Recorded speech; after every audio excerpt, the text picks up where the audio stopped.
ketika kita sudah menjadi orang yang bertakwa.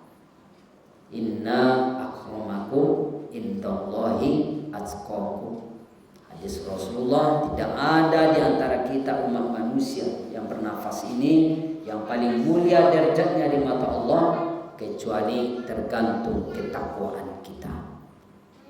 Maka untuk memperoleh predikat takwa itu, konsep yang kedua harus yakin.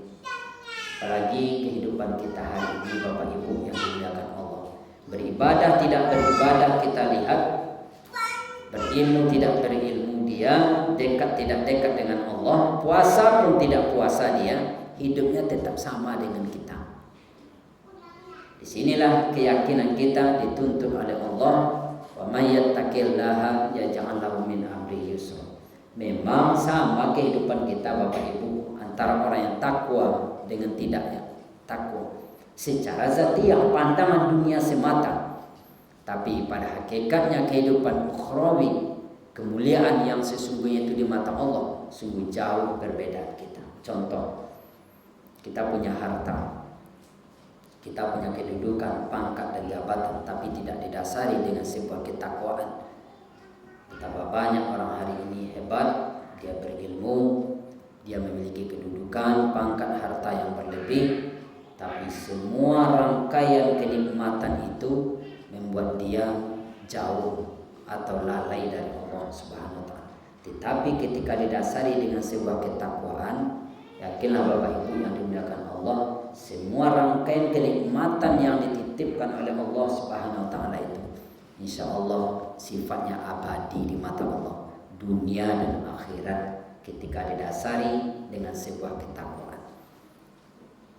Jalan yang ketiga Bapak Ibu yang dimuliakan Allah adalah mujahadah, menuju pribadi yang bertakwa itu, termasuk hasil dari ibadah puasa Ramadan ini akan nampaklah hasilnya. Kita menjadi orang yang tinggi derajat kita, sukses kita menjalankan kurikulum Ramadan ini, sukses kita menjalankan rangkaian ibadah yang diperintahkan oleh Allah ini. Ketika kita sudah sukses menempuh jalan mujahadah. Apa itu Bapak Ibu mujahadah? Melawan hawa nafsu. Ketika kita melihat sejarah, sesungguhnya binatang Allah berikan dia dalam bentuk nafsu saja, kata Imam Al-Ghazali. Sedangkan kita manusia diberikan Allah nafsu dan akal. Sementara malaikat Allah berikan hanya akal, tidak ada nafsu. Sehingga kita dengar, kita lihat, kita baca sejarah, belum ada malaikat Jibril yang tugas awalnya menyampaikan wahyu. Belum pernah Jibril itu meminta jabatan untuk menurunkan hujan. Belum pernah malaikat Jibril itu meminta masuk ke menjaga pintu surga ataupun pintu neraka. Tidak pernah. Begitupun tugas para malaikat Nabi Rasulullah yang lain, karena mereka tidak diberikan nafsu.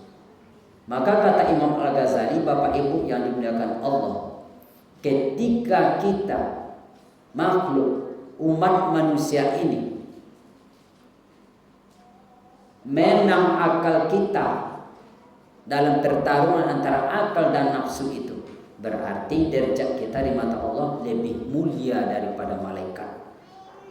Tapi harus ingat Bapak Ibu, ketika nafsu kita yang menang, catatan-catatan keburukan kita lebih banyak ketimbang catatan-catatan amal kebajikan kita yang banyak. Berarti derajat kita lebih hina, kal'an balhum ator, bahkan lebih hina daripada binatang. Bapak Ibu yang dimuliakan Allah Subhanahu wa taala, menuju pribadi yang bertakwa termasuk misi terbesar kita dalam hidup ini, menjadi hamba-hamba yang mulia di mata Allah Subhanahu wa taala. Setidaknya ada 3 langkah ini yang harus kita tempuh. Yang pertama tadi, kita tetap belajar, memahami, selalu semangat memahami konsep-konsep Islam ini, ilmu-ilmu yang berkaitan dengan ibadah kita dunia dan akhirat. Jangan pernah berhenti Bapak Ibu yang dimuliakan Allah. Bahkan hadis Rasulullah melarang kita untuk berhenti belajar. Kapan batas waktunya kita belajar? Sampai ke liang lahat. Minal mahdi ilal lahdi, sampai awak masuk ke kubur. Mulai bernafas awak secara duniawi, baru awak berhenti belajar.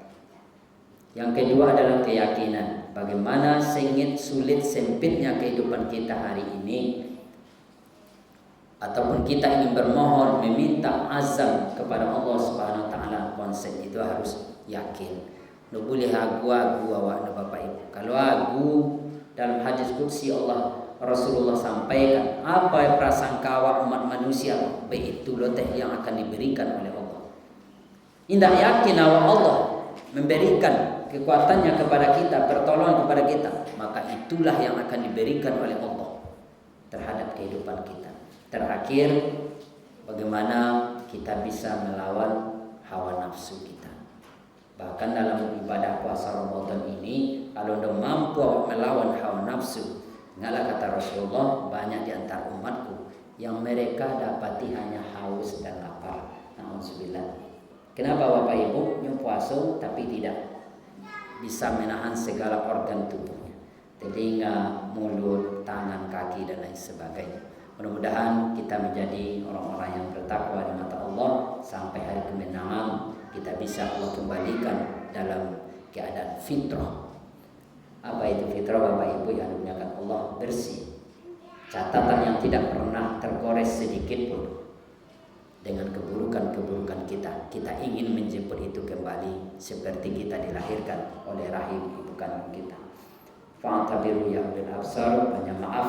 Wassalamualaikum warahmatullahi wabarakatuh. Terima kasih ya guys sudah mengunjungi channel kami dan menonton sampai akhir video. And don't forget to subscribe ya guys. Semoga video ini bermanfaat. Jangan lupa ya guys, please jangan lupa klik tombol subscribe guys, karena subscribe itu gratis. Dan semoga yang sudah subscribe selalu mendapatkan rezeki yang berlimpah.